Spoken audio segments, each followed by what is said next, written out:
Fornication. Fornication, such as the wedding of two such wonderful people. I think it's just right that we try to get the right tone for the speech, especially after two such really nice speeches then. Absolutely beautiful, really. So the first thing we should introduce ourselves. There are two of us. For those that we haven't managed to say hello to, my name is Paul, this is my brother Chris. Neil and I go way back, in fact, to 1979. Go right back to 1979, the year that the Chinese introduced the one child per family rule. If only, eh? So as I said, this is my brother Chris. We'll be sort of sharing the speech today. So. Okay, yeah, so I'm Chris, as Paul was saying. I haven't known Neil quite as long as Paul has. Only really since 1983, when I first came into the world. Wasn't very chatty when I first met him, and I've got to apologise for that. Neil. It took me sort of 18 months to really get into him, but those of you who have met him before probably understand why.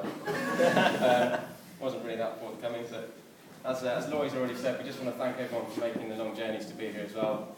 Exeter, Cardiff, my brother's come from Portugal, some people even come from Nottingham, which, that must have been really tough, so thank you all very much. As Neil and Laurie have already said as well, Jodie, you look absolutely fantastic. And the day's been such a fantastic success down to so many people. If me and Paul had anything to do with the organisation, it really wouldn't have gone this well. Our one job was to get Neil here today without a hangover. We took that so seriously that it became both of us with steaming hangovers this morning, and Neil was absolutely fine, so we took on to the team there for you, Neil, I think. And Jodie, I think a lot of the credit that you need to give goes to your two bridesmaids, Kim and Ruth, who have done a fantastic job, and both, as two gents have already said, look absolutely stunning. So if we can just have another toast to the bridesmaids while we're here as well.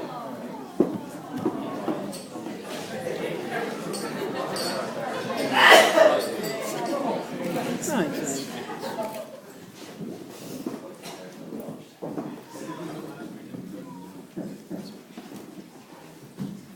Okay, at least I suppose some people will have come today hoping to get to know Neil a little bit better. I guess their family, friends, as you said, going way back, others that wouldn't know Neil so well. And that's something we felt we would be able to offer, to share some insights about the frankly fantastic man that Jodie has married today. We're hoping it's not too ambitious to try to paint a picture of somebody who is smart, brave, daring, extremely hard-working, and a lot of fun. So that's what we're going to try to do. As it's been mentioned a little bit before, I think it's no secret that Neil's quite a hotshot with technology, especially in terms of data analysis. He's absolutely incredible with work, and even extending that into outside of work. He has an alias on Twitter, which is the Data Monkey, which is spent on the slide here. So we're going to try to turn that full circle and give you a picture of Neil using his own methods, which is through quite a few graphs and data analysis. We're going to try to show you about the analyst, thrill seeker, and husband, which is our brother, through the evolution of the Data Monkey. So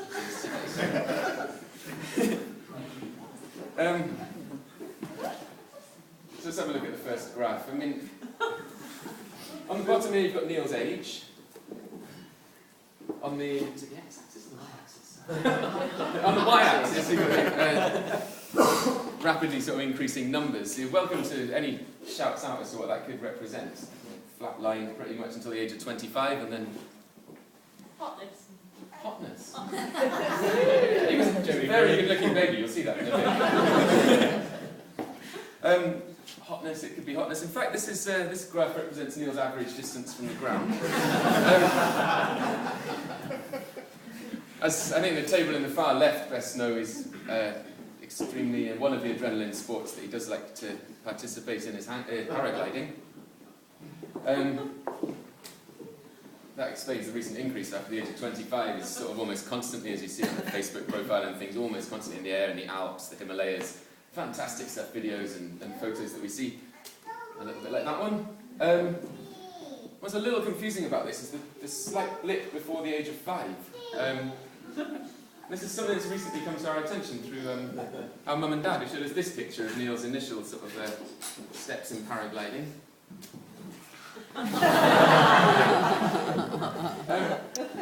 Apparently he just could not get enough of that. He sort of clipped onto the door frame and he was up and down, like hours and hours on end, wasn't it? Yes. So yeah, just an introduction to adrenaline sports. Chris, if you can next graph. Yeah, okay, so the next graph we've actually got, is, as you see, is unfortunately had to be censored, and this is pretty much for the purposes of my mum and dad. It's something that's increased exponentially since he was about 18 years old.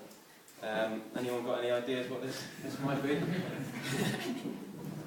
18's an age where quite a lot starts. Someone in there must have an idea. No? Okay. So what this actually represents is Neil's average speed. Again, as Paul was saying, he's got into the thrill-seeking sports, motorbikes, a bit of speed landing, and sometimes crashing, but you didn't hear that one.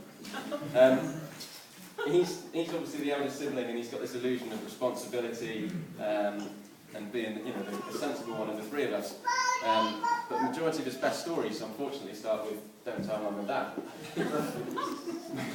We've been here this morning, driving to and from the venue this morning, helping set a few bits up, and one of Neil's sponsors was there. I've never been over 100 in a car, but I do like to get up to 3 figures on a motorbike. Don't tell mum and dad. First time he got on a motorbike, he fell off a motorbike. Not just getting on it, he was driving, he didn't. Just toppled over. And crash landing his paraglider as well, which I think is, a few of you might know that he's done that before as well. And again, don't tell mum and dad. So here we're going to show you a few pictures here. This is the evolution of the speed racer beta monkey. There he is with the stabilisers, looking lovely. Stabilisers have come off at an early age there. And again, the stabilisers off the motorbike. This was after he had his crash. A couple of weeks, the stabilisers had come off, and he was again back on the racetrack again. But in all seriousness, actually quickly before we get to the serious part, as you can see from all of this, Neil's someone who likes speed. So I'm very sorry, JB, but things are going to get quicker from now on.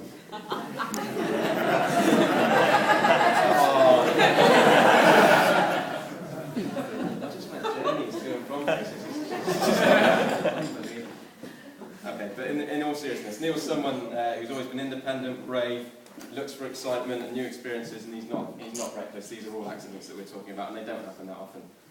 Qualities that me and my brother both know will help you and Neil have a fantastic life together. Okay, so we'll move on. This one's a little bit up and down. We mainly included this one because we like it because of the very first picture. We've got a steady increase, again starting at a surprisingly young age, peaking around university time, dropping off a little bit, and then racing up in the last couple of weeks, in fact. This one represents the alcohol in Neil's bloodstream. Again, surprising that sort of 0 to 2 age, a bit like the paragliding one, but that picture might tell a bit of a story. It's good for you.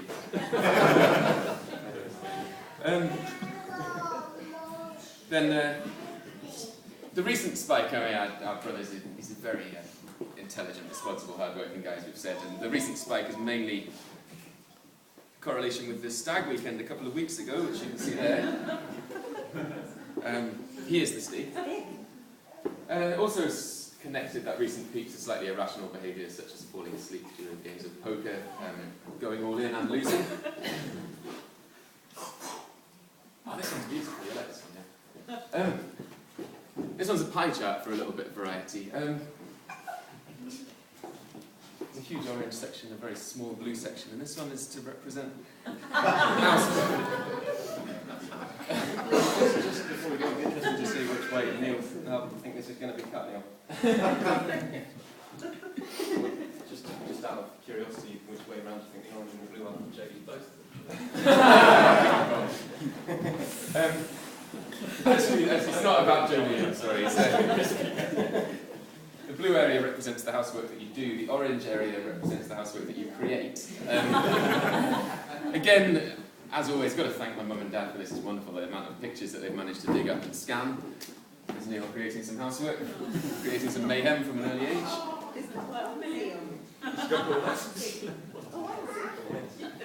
Still got it.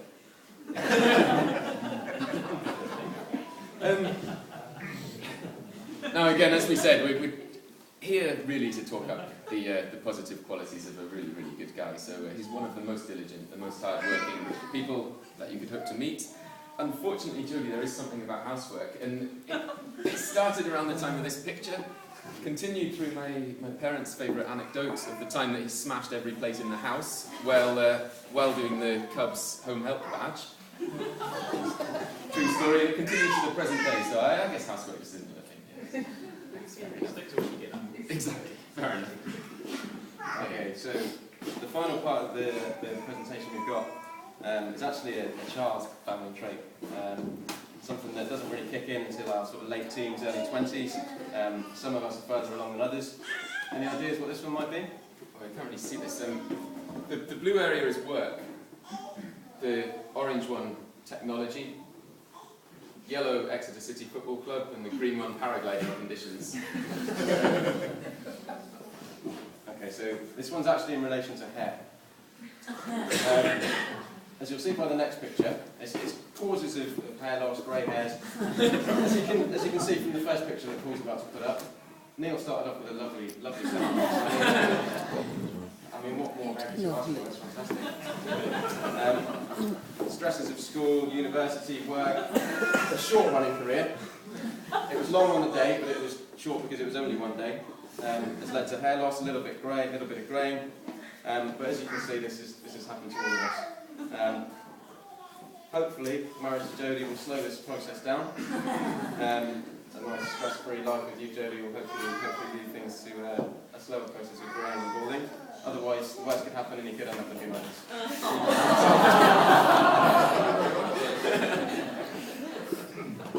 Okay, sorry. We have this very short history of the data monkey album. It's given you a couple of insights for those that know him or those that are meeting him for the first time. Joking aside, the real journey starts today for two absolutely wonderful people and perfectly matched people, an absolutely wonderful couple. And it gives me real happiness, I know I speak for Chris as well and the rest of the family, to know how great Neil's future is going to be with Jodie. Just a wonderful couple. We've been lucky enough over the past weeks to spend a little bit of time with Glenn and Matt, and today to meet a few more of Jodie's family members. Honestly, we're absolutely convinced, all of us, that Neil's marrying into an absolutely wonderful family. We can't wait to share some great times in the future. So, the way we see it, from the sometimes intimidatingly perfect older brother, we now get the added bonus of an absolutely perfect sister-in-law. And once more, I would just like to ask everybody to stand, raise whatever you've got left of your glasses, and toast once again the Mr. and Mrs. Charles.